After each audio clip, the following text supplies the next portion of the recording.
told you I found you a perfect match. Chosen by science, but you had to marry them right this second. You would tell me, well, that sounds pretty whack. And I would add, you have 8 weeks to know if you really love them. You just got married at first sight. Jason and Aysha gonna tell you wrong from right. Are all these couples just disasters waiting to happen? Imagine if one of them could be a perfect match. Hello and welcome to A Perfect Match. I'm Aysha, and we are here to talk about Married at First Sight, Season 19, Decision Day, and the reunion. Ladies and gentlemen, I hope you're ready because we have plenty of thoughts.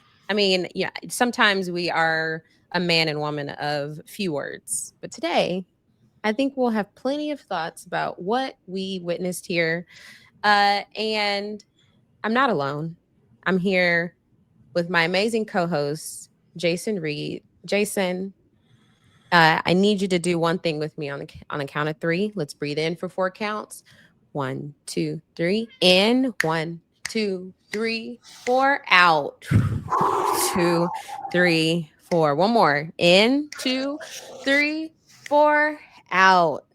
2, 3, 4. Now say, I love you, Jason. I love you, Jason. Okay. I love you, Aysha.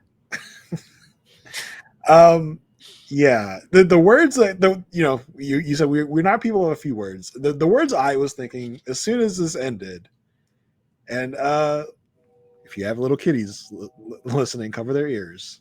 Was basically, what the fuck? Like I was like, what? Huh? I feel played with. I feel tossed around. Yeah. I feel as if I just got slapped across the face and told to shut up. I feel gaslit for sure. Yes. From early in the season to now, it was just like, look at all these happy endings at this decision day. Now here's the reunion where everything comes out. Everything we couldn't tell you in the season now comes out now. So I feel, look, if y'all are here and you are experiencing Married at First Sight without watching the show and you're just listening to us, that's amazing, right? Thank you for being here. Yeah. But there's so much to get into, and I don't want to ruin the listening experience in case like you are really along for the ride, but clearly we are disappointed here. Okay. Yeah, I'm a little shell shocked because I mean, like, I like just finished watching this like 30 minutes ago. Like, so it's like I'm like, whoa, that was crazy. And I get some of it, right? Because there were some couples that left decision day and it felt like okay, like we can give this a shot. We can try this. Mm-hmm. So it's not as surprising that by the time we get to decision day, which is a year and a half after decision day, this reunion, we literally found this out as we were recording our Patreon episode last week, was filmed November 2nd. So this is like very fresh. This is a very fresh reunion. November 2nd, 2025. And decision day was like May-ish 2024. Yeah. It's been a long time. So it's been a long time for this to stew and for this to like for them all to get their feelings out and honestly to update each other on the lives. It feels like a lot of these people have not seen or spoken to each other in a year. Yeah, exactly. Yeah. But before we get into it, make sure you subscribe to the Love at First Sight feed where you can get all of our podcasts for A Perfect Match, as well as Love is Blind, the show Perfect Match, the Ultimatum, Queer Love, RHAP. And so make sure wherever you listen to your podcast, you subscribe to the Love at First Sight feed. Make sure you subscribe to the RHAP YouTube channel. That's where we are here on video. And then also make sure you subscribe to our Patreon if you are so willing. We had a lot of great bonus content over there this season. It's patreon.com/A Perfect Match podcast. We've had some past cast members. We had some other podcasters. We've just had a great time really diving into all of the stuff that we didn't get into on this here recap. So if you so feeling compelled, come join us over there on Patreon, because we definitely have had a fun time talking about all of the additional content. It's like the after show, the podcast version of After Party. Yeah. Listen, we're no Rudy, but we try and make a good substitute. Yeah. And Jason, I think I want to try to show you how this made me feel. Okay. So this year, this is my report from my Aura ring today. And where it is circled, and for you audio listeners, I have I peak stressed around 8 a.m. And that was when I was watching the reunion. Like literally, I can see it spike every time. It looks like it's spiked every time someone's asked, "Are you still married?" And they go, "No." Spike for Aysha. And then there's just these other little moments that are just like, "What the hell is all those little spikes?" Yeah. Well, this is my whole day. Okay. Well, not this is like up until like 2 p.m. I was curious when I watched it this morning how I felt, and I was peak stress while I was watching the reunion. Then after I finished it, I went down while I was working. I was just engaged. I was relaxed. I had a good day. But every time someone commented in the Facebook group about the reunion, it reminded me of what I watched, and I spiked again. So my Aura ring is really looking out for me, making sure it's like, are you okay? You're having a really stressful day. It is Married at First Sight that did it.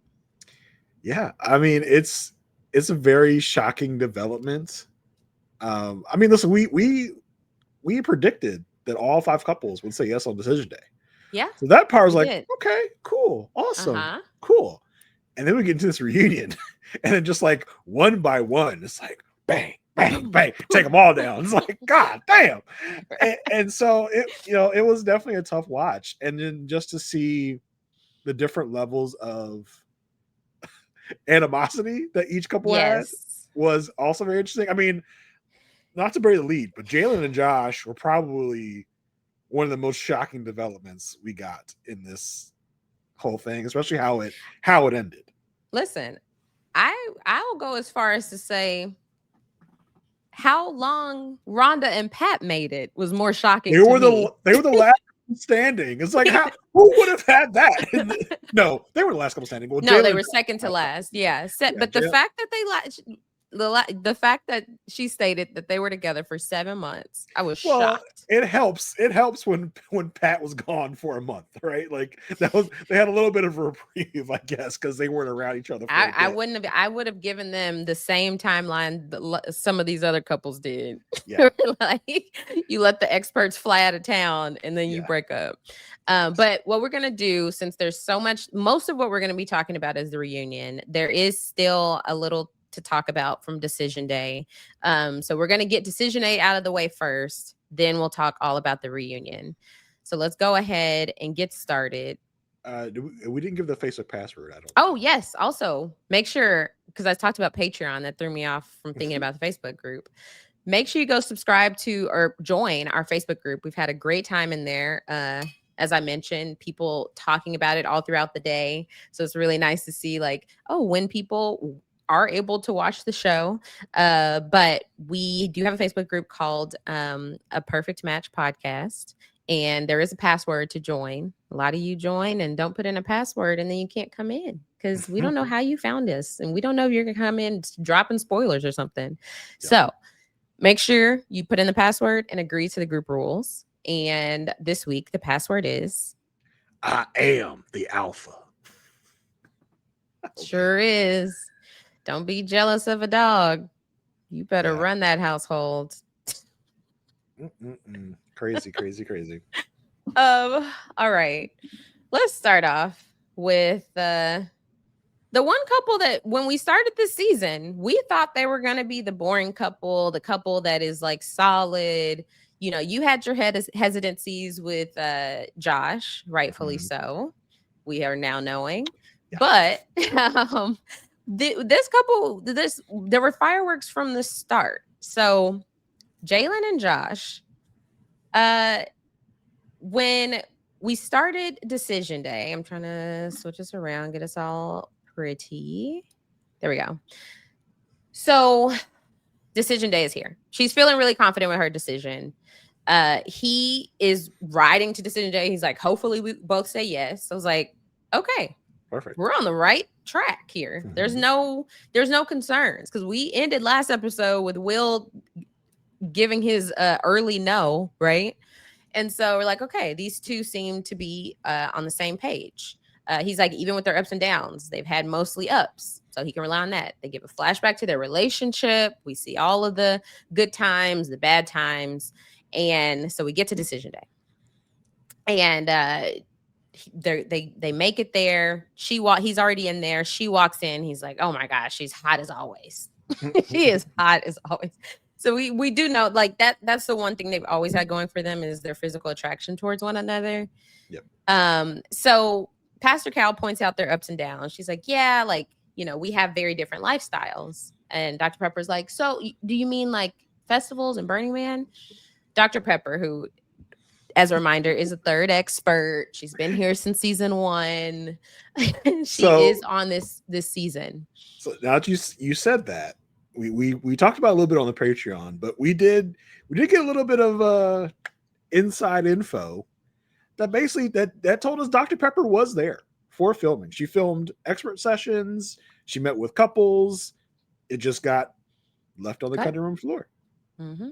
So what was told to us is basically, if it didn't feel like it was final show worthy, it was cut, which, is partly due to the condensed format we find ourselves in. So my guess is what I've been saying all along, is that she had sessions with Chad and Belinda, and maybe because both of them were just kind of like trying to keep everything happy and positive, none of those expert sessions went anywhere. So it was just like, I don't know, just cut them. Nothing happened. We got no new information, so just cut them. So Pepper was there. We got confirmation. Pepper was active in the season. She did sessions. Listen, maybe you want to say, is Pepper losing her touch, right? Because if she didn't get anything useful out of the couples, that's part of what they're there for. So I don't know. It is interesting because we do, like, we've talked about in previous podcasts, we know that this season was shot for Lifetime. And so it could very well be a soft launch of, hey, get used to the show without Dr. Pepper, because season 20 is coming. Things are happening. So you literally stole that from me when I said exactly that on the Patreon. Well, you didn't say it just now, so. Oh, well, I mean, you just presented it as your own idea, but okay, cool. Well, if they're a patron, they know you said it. So anyway, if we must have different opinions about everything, Dr. Pepper is aware of what's going on with this couple. Yeah, she knows. She knows Burning Man is a thing that has been in this relationship. And so Josh says, look, I don't think it's going to be an issue. Like, those are communities I hold near and dear to my heart, but I don't see it being a problem. And she's just like, yeah, like, I feel like we can balance it out. And I feel like, I'm excited to learn about things that we both can like. Listen, keep it in your mind. He said he did not see it being a problem that they had different communities. Just leave that in your minds. Don't forget it, guys. Don't forget. So it's no problem. No problem. Remember, he said that. No problem. Right. So it's time for the decisions. And he says, look, I think any hurdle we come across, we can jump over. I want to stay married. She thinks he's an incredible guy. She wants to stay married. They kiss. They exchange I love yous. And she just loves who he is. He carries her out. The experts are so excited and happy. And we have our first successful experiment couple. Yeah, things are starting off well. Good start to things. I think this is the couple we all came into decision day thinking it was going to be 2 yeses. So good to go. First one out of the way. Next up, Pat and Rhonda. Everyone's like, okay, let's see what's happening here. Pat tells us he's a little conflicted about his decision. They did make a deep connection. He has deep love for her despite all they've gone through. She says that no matter what, she wants him to know she has appreciated his commitment to the marriage. It's been hard, but also everything she could have hoped for. I was like, okay, all right, cool. Rhonda arrives. She's looking good. She comes, sits down. Pat comes closely thereafter. Did you notice Mm. that he was dressed way nicer than he was at the reunion? Yeah, he looked like he actually put some thought and effort He into looked this good. decision day. Yeah. Instead I of said, okay, Pat. instead of the freshly rolled out of bed look that he has on the reunion. The corduroy green pants. I think that was velour. I think it was like velvet or velour, whatever that material is. It was like shiny. It's like, what's happening here? So we sit down, you get the question like, so how's everything going? How are you all feeling? Rhonda says she feels at peace. It's been a long 8 weeks. She wants them both to be happy, but what's important is that they both do what's in their hearts. Rhonda goes ahead and says, well, you know what? I can already tell by his body language. He's made his decision. He's sitting there, leaning back, hands in his, hands together in his lap, not held in my hand. I can already tell. Legs crossed. I can already tell what this is going to be. And they go, Pat, is she right about that? What funny thing? Her legs were also crossed. True, very true. She's also showing the same body language, but of course, it's never anything she's done. It's about him. So I thought she's like, well, I'm a lady. I cross my legs. I can do that. So I thought they were going to come back because they did a little cliffhanger. Oh, Pat, is that true? I thought they're going to come back and Pat was going to be like, no, like I'm a yes. I don't know what she's talking about. She's reading some sort of body language that I'm not like presenting to her. And he goes, yeah, she's correct. I was like, okay, go. I was like, go, Pat, get it, Pat, do it. Like, yeah, tell her, Pat. He says he has to listen to his heart. He talks about his first marriage where he ignored the red flags, and he has a history of not considering himself. He doesn't trust that he will be seen and heard for his authentic self in this marriage. Rhonda says, well, you keep saying that you can't show your authentic self. So how do I know what your authentic self is if you haven't shown it? Yeah. I was like, okay. I was like, all right, Rhonda, you got something there. He says that she keeps telling him that he doesn't care about her, but his authentic self is what he's been doing, listening to her, being there for her, but it's not good enough for her. And he just doesn't feel seen. Cal says, Rhonda, what do you feel about that? She says, well, we keep hearing a lot about Pat and his needs and his wants. In true Rhonda fashion. It makes it about her. She's like, how am I supposed to know the authentic you, Pat, if we're always talking about me? she doesn't hear the things coming out of her mouth. Like, you are begging for his authentic self, and he tries to give you who he is. You're supposed to be getting to know him, and then when he tries to give you who he is, you say, enough about you. Why are you talking about yourself? And she did the patented move. She's like, you're making it about you again. It needs to, like, what about me and my needs? My needs haven't been met either. It's like, okay. Like Pepper doesn't say much, but Pepper pipes up here and says, well, Pat, sounds like if you're not listening to the little things or the bigger things either, then she's going to keep saying that her needs aren't met.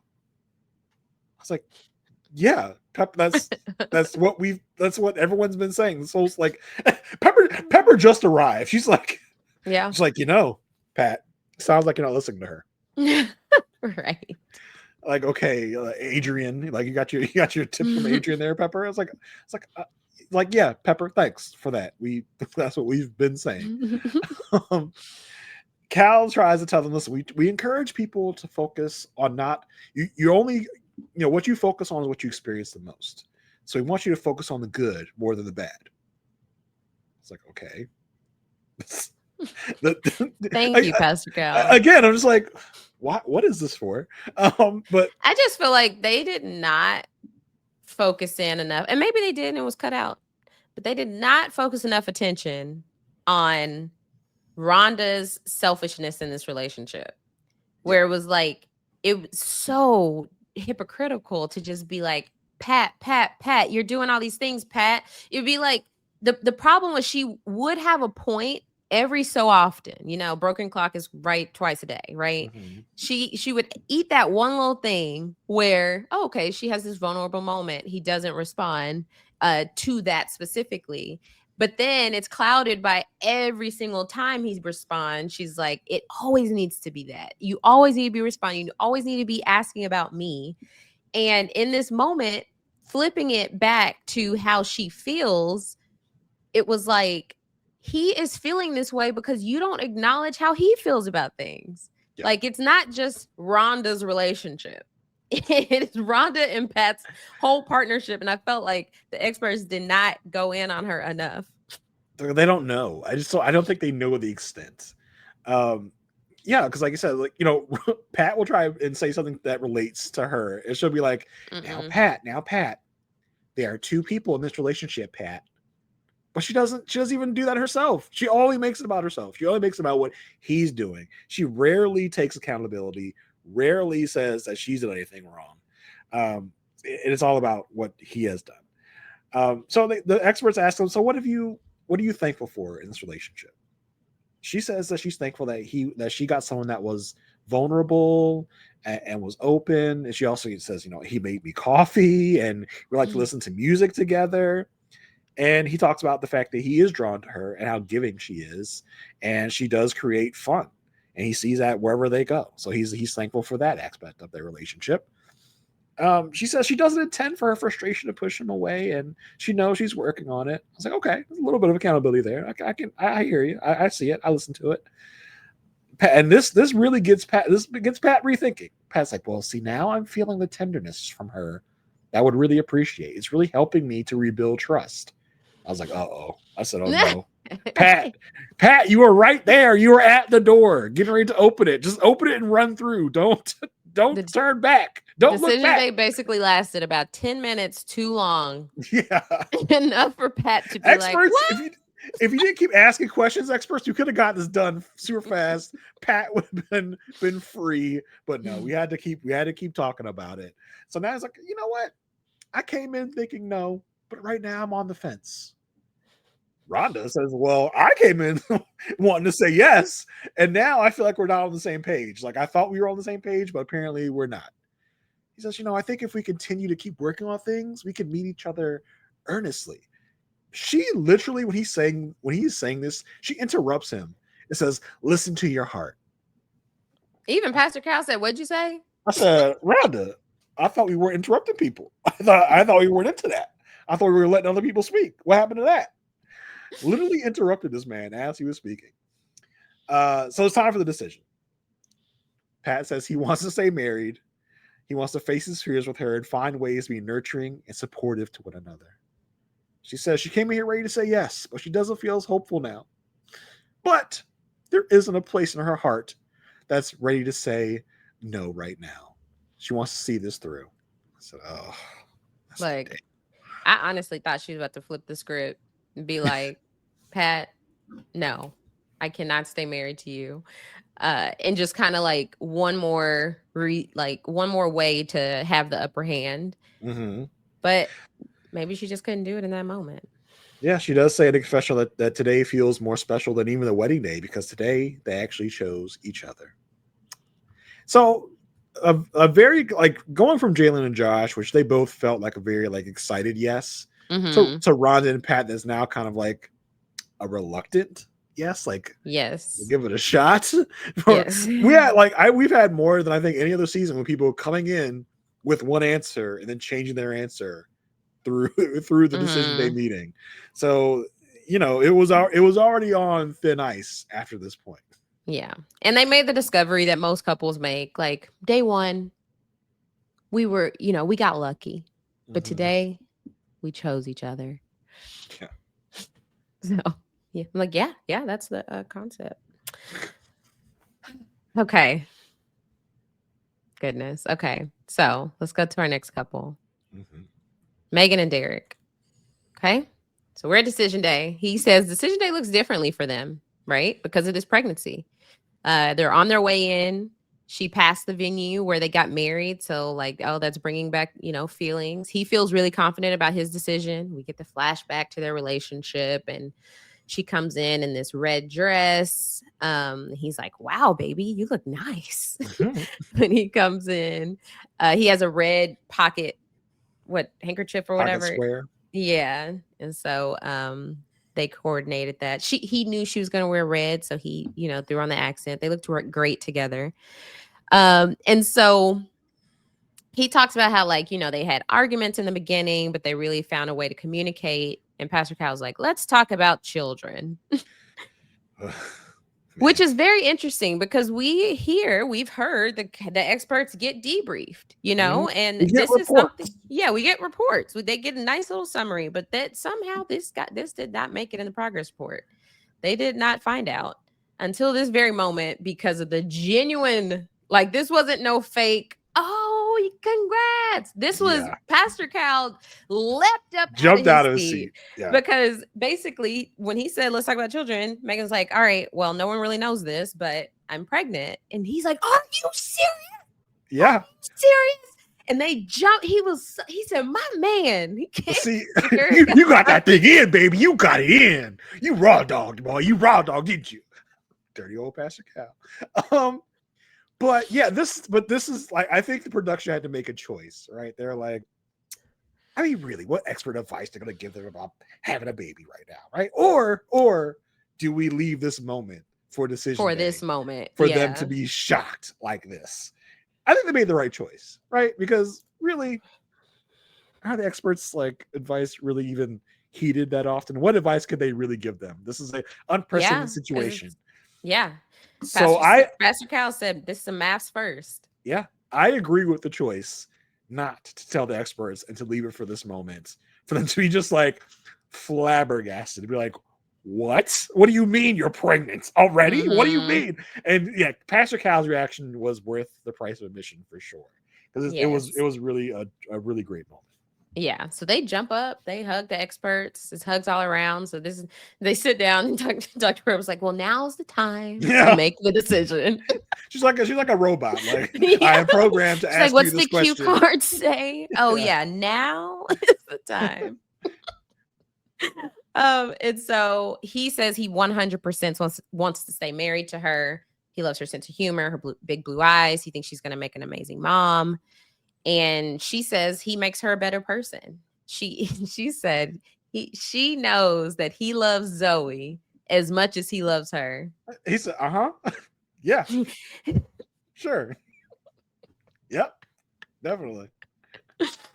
You know, he probably has made, at that point, he had made a lot of progress with Zoe. From, I don't want to walk that dog, to he probably cuddles with Zoe now, right? Like, but I don't think in 8 weeks he is like level, like actually loves Zoe as much as he loved her. Yeah. So, I mean, it is an important quality to have. You do want your partner to love your pet children. Yeah. I mean, it's an important like thing to have in a relationship, because as we have seen from another couple, that is very important to how you all fit together as a family, right? Yeah, exactly. It can be a very divisive issue. Mm-hmm. Why do I feel like there were air quotes around family? You're reading into that as much as you want to be reading into it. I did not put the air quotes in. You decided you hid them off camera. I know it. Listen, I don't know what you're talking. I don't know what you're talking about. So she does decide to stay married to him. He thanks the experts. He's like, thank you all for matching us. Dr. Pia said, I hope to be invited to the baby shower. And Pastor Carol said, y'all go do what married people do. We already did. That's why we're in this position right now. Yeah. So theirs was a very like clear cut, because they got right to it. They didn't spend much time on their other issues that they had before finding out that she was pregnant. And so it was very much so like cut and dry. This was going to be a yes. I mean, basically they say they just met each other in the middle, because he's like, I can figure out how not to trigger her, and she's gonna try not to be as triggered. Okay? Yeah, exactly. Done and done. Okay. Let's talk about Chad and Belinda. We see a diary cam from her. She's talking to Lovey. She's like, I'm asking Lovey what he thinks about D-Day, what I should do. Lovey's like, get rid of him. Get him out of here. He's trying to separate us, mommy. Get him out of here. Those doodles love to just have their arms up in the air. Like that, I got a video of Pepper. Like I meant to put it on here so I could show it, but she just had her arm. She was knocked out and just had her arms like just outstretched. I feel like don't all dogs do that while they're asleep? Yeah. Show me I'm one. sorry, it was only your special dogs that do it. I'm sorry. You're right. You're totally right. He says, he still feels things are a little off balance. He doesn't want either one of them to be hurt. They're both committed to making this work. So he's like, I know that sounds like bullshit. Like, committed to making it work, but it's what we're trying to do. It's like, what about that sounds like bullshit? What are you talking about? Right. He's like, blah blah blah. Communication. Yeah, feelings. Gross. Give me a gun, and that's how I express my feelings. I shoot off a few rounds. No, a bow. That's what he does. A bow, yeah. I'm sure he doesn't have a single gun. No, never. Not in Texas. No way. Not in Texas. We get the flashbacks of their journey. She says Chad is funny, kind, and sweet, but things happen a little exhausting at times. It's like, yeah. I bet. He does say he knows he can be a bit of a challenge. He does want to be with her, and he can't imagine, like, without her, he would do everything to protect her and wants this to work out. For her part, she says she wants to live life with a companion, someone to talk to, someone to hang out and travel with, and she has a lot of love to give. Doesn't want to be alone. She got that from Pia. She wants to make sure she doesn't lose her voice in marriage, though, and to make sure that she also matters in any relationship. She arrives, sits down with the experts. He arrives, and this man during this 8 weeks has bought out a florist. Like, they're like, sir, you have to come here and stop trying buying flowers every day, because he again has a bouquet of flowers for her. Apparently they are the same ones from the wedding. So Dr. Pepper starts things off. She's like, so tell me about some of your enjoyable times. They talk about dancing in the apartment. He loves her smile and her giggle and loves to see her happy. Pepper asks what they're proud about with their growth. She says she's proud of staying true in this and coming in with an open mind and staying patient with the process. He says, I'm just proudest about the fact that, even though this is all anti-Chad, I stuck it out. He says, I know I've had issues on occasion. All the producers are like, on occasion. I don't know what you're talking about. If the occasion is every single day of this experiment, absolutely. Yeah, on occasion. He says, I'm surprised I did this well for this long. Production is like just steaming behind. He's like, really? You think that? You think you did okay? All right, cool. And we also heard from our little birdie that we only saw like 10% of what production had to deal with Chad. Like, it was much worse than we even saw on the edited show. Not surprising. Mm-hmm. He does acknowledge he needs to find healthier ways to blow off steam and relieve stress. He says they're very different people, but he knows they care about each other, and there isn't anything they can't figure out. Time to decide. Chad, I think even him saying that in that moment, I was like, you don't get it. It's not about how you release this anger. It's the fact that you can get so angry in the first place over the smallest things. Like in this case, it's production, right? And so it's like you are that riled up by production that you feel the need to blow off steam. Like, I feel like the problem is even before just finding a healthy way to blow off steam. Well, and it's the way that he's excusing the behavior, right? He's like, well, I just had to yell at those people because I couldn't go to the range and I couldn't go to the gym. It's like, no, it's not the fact that you need to relieve stress. It's the fact that it should never get to the point exactly where you're being disrespectful, where you're being like, it's how rude. You treat people. Yes. Yeah, it should never get to that level. Like, well, I couldn't go to the gym. What do you expect me to do? Like, no, it's just never. It's go to the gym or yell at them. Yeah, that's my only option. Like, no, so ridiculous. The options. I mean, yeah, we get it. It's annoying to be a part of a production like that. I'm sure it is. Everyone's having to deal with it. Not just you. Like, no, you're not a special Chad where you're getting special treatment from production.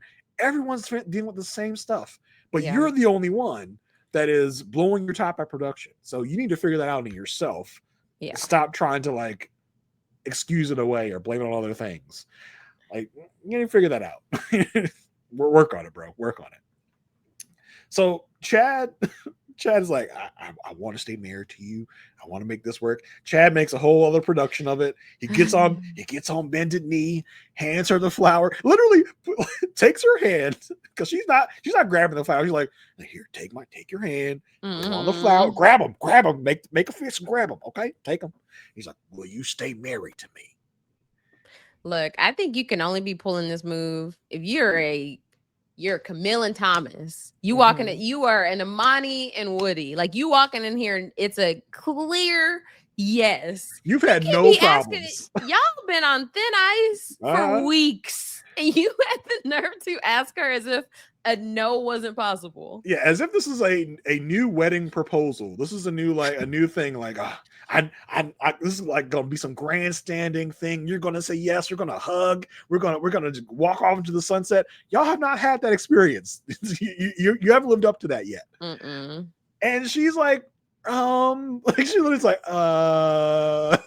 It's almost like when you're at like a sporting event and someone proposes to you at a sporting event. You feel obligated to be like, yes, yeah, because I don't want to embarrass you right now because you're on bended knee right now, like making this whole thing to me. But she does say, she thinks that she would only walk away if both of them weren't willing to work on it. But she knows they're both willing to work on it, so she agrees to stay married. That was the most like succinct. Yes, I'm saying yes to time. Like, this is like not since Alexis in San Diego. Were they at San Diego? Yeah. Not since Alexis San Diego, who literally said, "I'm saying yes to more time." This is so clear to a yes to more time. This is not a guarantee that things are not good. This is not a we walk off to the sunset and we are to get madly in love from now on. This is like a we'll see. A conditional yes. That I will stay married to you if you continue to work on yourself. Because in your current state, it would be a no. But if you are committed to working on us and that little anger issue you have, then we'll be okay.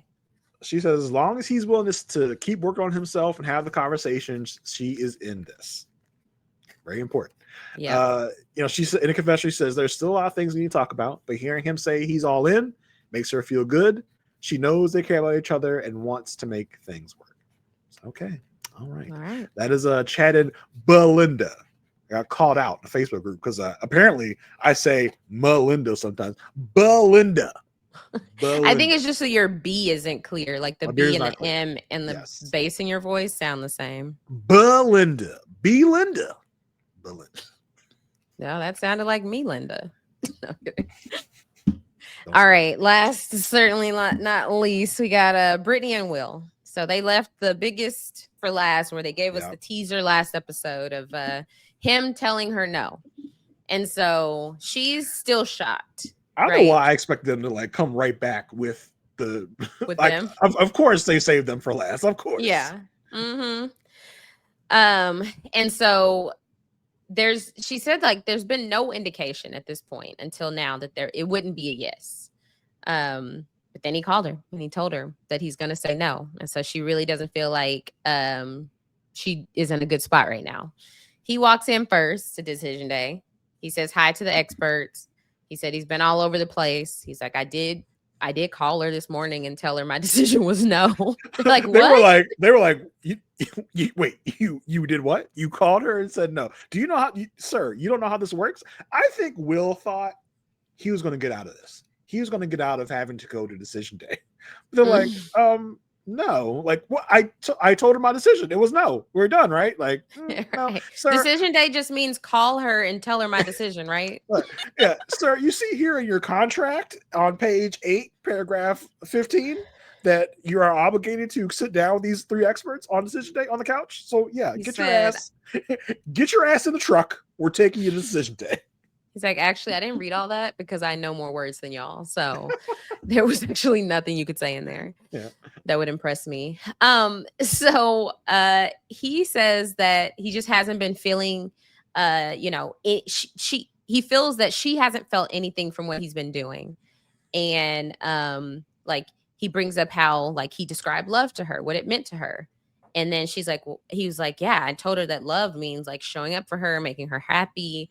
And she told me, well, love for me is passion. He's like, so she just compares things to how she feels them.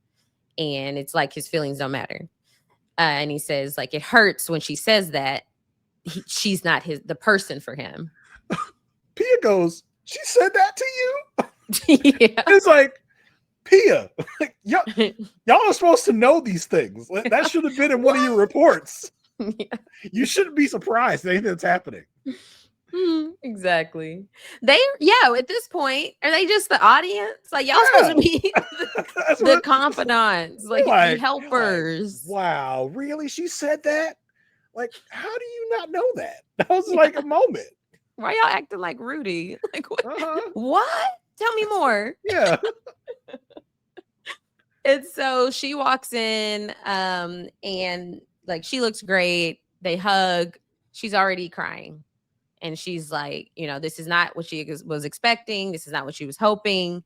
She was really excited for them to continue to be married. And she was like, and I'm just sorry that I haven't shown you how much you mean to me. Like, you're amazing. You bring me so much joy. Like, it's been such a blessing getting to know each other. You're one of the most thoughtful people I've ever met. She's like she sees the way that he loves her and cares about her. And he's starting to cry. And she's just like, I can't do this. And you look over at the experts, they're teared up, they're crying. Yep. And she's like, I'm just so sorry. Like if I haven't made you feel this way. And she's like, your feelings are so important to me. And she's like, this is so stupid. I'm done. And she basically was just like, which is pouring her heart out to him. Well, it's funny because this is so stupid. I'm done. Is the exact, this is so stupid, I'm done, that we heard when she was supposedly locked in the bathroom at the retreat. So I was like, okay, I see what y'all did. I see you took this moment, put it on the retreat thing in the bathroom. I was like, that's funny. But this is par. I didn't even notice that. Yeah, I heard it. I was like, oh, that sounds exactly the same as this is stupid. I'm done. But this is the MO of Brittany, because it's like it's so up and down. It's like one moment it's like our connection's not strong. I'm not his person. It's like I've always felt like so much love. You've always felt like we were each other's person. It's like, well, which one is it? You keep going back and forth all the time, which I understand. Which is why I kind of get why Will is so frustrated in his dealings with her in a way. Yeah, and I know there's a strong contingent of people that feel that way too. I'm not really one of them, because I do feel that she has a point in wanting more out of him. Like, she wants to know that he's choosing her. Like, even the expert said, like, oh, it's like she wants you to fight for her. He's so nonchalant that, like, she's learned him over the past 8 weeks, right? Like, she has learned this is his temperament. This is how he expresses, like, he cares. This is how he expresses that, like, he actually likes me. But then it's still like, she's still getting to know him. Like, and it's like, yeah, okay, I think I'm reading this correctly, that he cares about me and that he does love me, but it's one thing to see it and like, but it's another thing to like truly feel it. So I can't knock her for wanting more from him. They are just completely into the spectrum in terms of how they express their emotions. Yeah, I think she's fighting that battle of knowing who he is, but also wanting more, right? She can't wrestle with the fact that she's not going to get more, or if she is going to get more, it's going to take time. Yeah. Right? He could come around to her way of like affirming, her way of thinking, her way of making her feel secure, but it's not going to be an overnight thing. And it feels like she's really frustrated in the fact that it's not going to be that for a while. But then she's affirming him by showering him with compliments, showering him with this and that, as if everything's just been okay. So it's a really kind of a tough road to hoe with her of how she's up and down with all of her emotions. Like, at one moment they're not each other's person, they're not connected. At another moment, it's like she's not his person. I don't feel like she's ever boldly claimed he's not her person. It's a insecurity thing where she feels like he wants more. Like But he is the one that wants someone else. But in that moment, when she said that in the retreat, it's like it feels like she's projecting because she does not want to admit that he's also not her person. Like, and that's what the case is. She just doesn't. I don't think want she to say fully that. knew. I don't think she could recognize that. Like I didn't see it as Maybe so much as projecting, as more so like, am I enough? maybe type she was. of I thing. think she was fooling herself. Let me say it that way. She was like, I'm just not his person. It's like, well, also he's not yours. Like, you need to also Right. Yeah, we can realize see that. that from the Yeah. outside. Yeah. Yeah. So he thanks her because he's like, look, I didn't know any of this stuff. And she's like, look, I just wasn't getting that openness from the beginning, and I just didn't know how to react. And like, I'm grateful that over time you've opened up. He just he acknowledges that this is a lot of stuff that he has not heard before. He knows he's not the easiest person to understand. He can't undo the call he did this morning, but he does realize that he needs more time. Which is why you should have done it, my man. Right. Like, what was that? He realizes he needs more time, so he gets up, goes for a walk. I want to know how long he was keeping them sitting there. I need to know. Was it 10 minutes? Was it 40 minutes? What Yeah, was right. it? I need Did that matters. That matters. Did he walk the whole property, or did he just walk to the front and back? Like, did they break, go get water? Like, what happened? Right. He comes back. Like, we get a confessional from him while he's probably out on this walk, and he's like, he got that validation about his feelings and emotions, and just this is his choice at the end of the day. So when he comes back, there was a shot of them holding hands, and I was like, oh, you saw that different. Too. Yeah, it's from after their decision, because after their decision, they zoomed in on them holding hands. I was like, that's the same shot from, because literally when they said, okay, it's time for your decision, they weren't holding hands. And so I was like, what was that? Because I wasn't sure if I saw them holding hands. Like, is that them holding hands on the couch? Yes. It's like, that's a weird thing to be doing in this moment where you just had this like huge emotional like outpouring. So yeah, that makes a lot of sense. Yeah. So she said it's not a hard decision for her. She wants to stay married. She wants to put in the work, continue to be married. He said he adores her. He loves learning about her. He's like, so yes, I do want to be with you and continue this. And she was like, look, you're my person, and I feel like I'm your person. And we get a confessional from her. She's like, it's been all worth it because I was trying to find my person. And so when they walk out, Pia's like, all right, this is 5 for 5. Bang, bam, bam, high fives. I was like, y'all.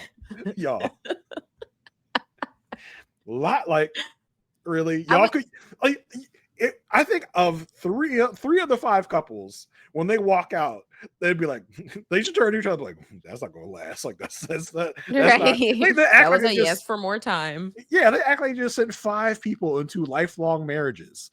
3 of them were hesitant. So like, don't be sitting there high-fiving like, we did it, guys. All right. Like, no. Right. Pat was hesitant, Belinda and Will. And the fact, and I will say, and we talked more about this on Patreon. Pat and Rhonda. Yeah. Yeah, I said Pat, Belinda, and Will. I was saying which person. Yes. Okay. Yeah. So we did talk more about this on the Patreon, that we were really hoping she wouldn't beg him to change his decision. I will say I'm glad that that's not what this was. It was more so just her confessing her feelings, but it wasn't like, please fight for this. Please stay with this. It wasn't the begging that we're going to see in the reunion. Oh yeah, it was going right up to that line though. It was almost there. It was like, ugh. She's like trying to tell him all the things that he wants to hear, like, because she's at this like desperation point of like, I need to reel him back in. So let me tell him all the things I've been thinking but not saying. And I guess for him, I was like, oh, those are all things I wanted to hear. So let me go ahead and say yes to more time and see what that does. So that was decision day, and now the reunion. Heart's beating. I did want to go like when I want to go back to the high five moment. I just wanted Cal and Pia to be high fiving. Dr. Pepper goes up for one. They're like, no, not you. No, but Pastor Cal's like up here. Yeah, if you can get it, if you can reach it, you can have it. But no, this is me and the new girls thing. She's all right, like, no, I want to jump with my little baby heels on. It's like, no, this is a group project, and you ain't show up to the last day. Right. But like I said, we do know she was there. She had put in the time at the very least. Yes. So we switched gears to the reunion, and this was a setup we hadn't seen we have seen it before in the past, but it was very intentional because it was just all the guys on one side, all the ladies on one side. It was like, oh, okay. And they stayed in that format the whole time. Like there was no, oh, let's have a couple, we'll have that, and then y'all got to come out and y'all got to talk to experts, and then y'all have to do this, and we'll do just the guys and then just the girls. I mean, this was the really the first time we were getting a look at a fully Peacock like minded property from this show, right? Because this was taped 2 weeks ago, so it was after everything's been done with the deal going to Lifetime. So this is we were already watching it at that point.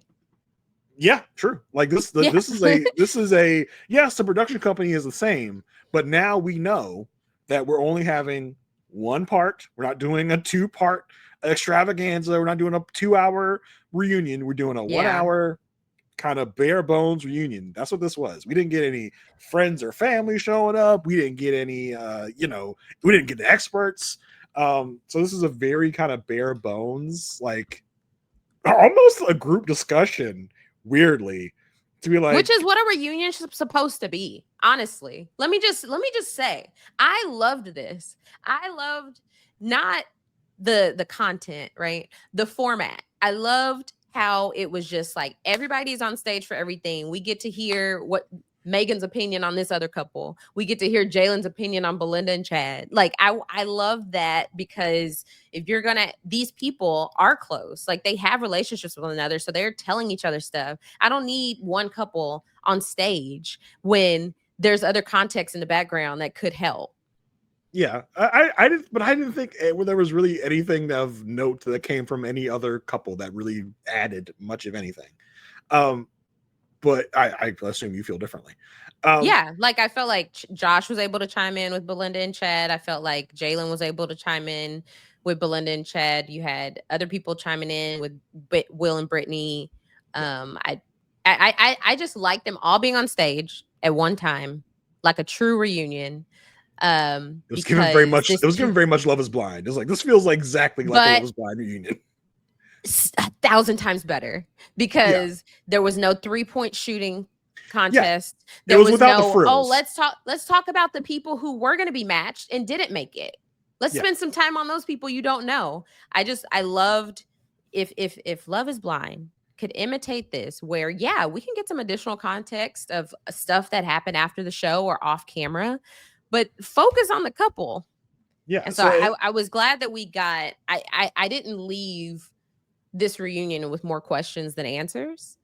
Yeah, I agree. I feel that way every freaking reunion with Love Is Blind. Yeah, this was the Love Is Blind reunion just without frills, right? There was no live studio audience. There was no musical act at some point in the proceedings. Like I said, no 3-point shooting contest.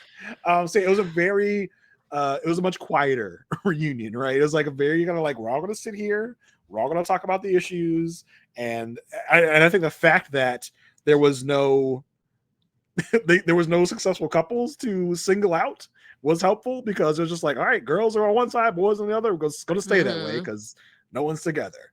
What do you think of having no experts there, though? It was interesting, but it also was very fitting to the season. Like we really, what were they going to add?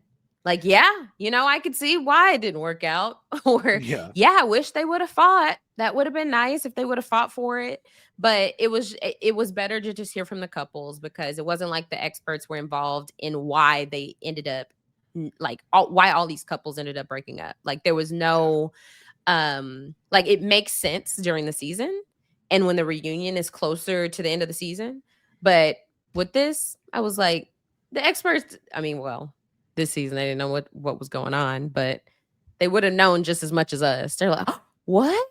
Yeah, I think another interesting thing is that obviously the taping of this season included what they've been doing for the past couple seasons, which was, we're going to just keep filming 2 to 3 weeks after decision day, because they put that footage into the reunion to be like, oh, we have some extra footage, let's show it. So where are they now? Yeah. Well, it's not technically the where are they now. The where are they now would have been the 6 months after the reunion. This was like in the immediate aftermath, which is what they've been doing for the past couple seasons of like, hey, we're going to give you even more content. What happened the week or two after Decision Day, which was like another 2 or 3 episodes.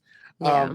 But they obviously shot that because they thought there was going to be part of the season, and now they're just like, I don't know. I guess we'll put it inside the reunion. That'll be interesting to see. I mean, because we've been seeing like at the end of Decision Day that all the couples get back together. But yeah, they just ended it with Decision Day, and they said, nope, we'll save this for the reunion. Yeah. And our man and our guy Kevin Frazier, he's still here. I was like, yes, that's what I was about to say. How do you feel about Kevin Frazier being back? Because I thought he did great.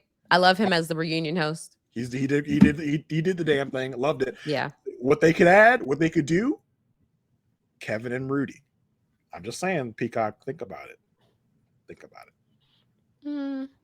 I think after 19 seasons, Kevin's like, either it's all me or not, I'm not splitting duties. Oh, Kevin, excuse us. I would just imagine, like, it would be like, why? I don't just have to do it. I just do Rudy then. I think Rudy would bring something different. I mean, we would enjoy it. Yeah, if it was just Rudy. I just couldn't see the why Kevin would agree to that. I was like, this is my gig. I'm good. Yeah. He's like, I'm getting paid to do this one thing. Like, you're gonna split my pay so Rudy could help? No. So we did break down the looks on our Patreon. So if you care to know what we thought about how everyone looked, there was we had Brian from Mass Virgin on to talk about last batch of episodes, and there was a strong consensus around the podcast that Brittany looked great. So yes, we'll put that out there. Very strong consensus. Yeah. We thought she looked okay. Great. No notes. No notes. Okay, let's get started because they kept it clean. Couple after couple. We didn't have to do the lady sec. I can't emphasize that enough. I'm so happy that we did not have to do that. I see no value in past seasons when we got, the women got to come out and talk about their favorite things to do. Yeah, and the guy segment would last like 2 minutes. Everybody's like, we're good. we chatted up, we're bros. We don't talk to you, Keiichi. Yeah, we're good. This is very lean. Talk about cutting the fat. They cut all the fat off because we would have typically would have a 2-part reunion, 2 hours each. So they really cut all the fat here. Left really nothing extraneous left over. And I mean, we did have enough, like there was enough drama for them to stretch it to a part 2.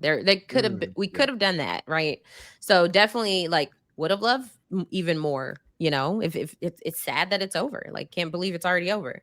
But I do appreciate the efficiency in spending enough time on each couple. I mean, the way that they were able to fit that in an hour, there probably was so much context that they cut out that it could have been even longer. Would have loved that. But I've already seen someone say that in the Facebook group that like, hey, I want a part 2. All right, let's dive into the couples. First couple they dove into was Jalen and Josh. So it was very interesting because they started each couple with, all right, are you together? And they always pan to the guy. The guy had to say it. But tell us about Jalen and Josh. So we started, like you said, it's like, so. Well, actually, first, we get a little preamble because we find out Jalen went to Burning Man. Yep. She 4 months after Decision Day. Yeah. It's like, okay, she was there. Awesome. Josh says it was great that, she was there. She enjoyed it.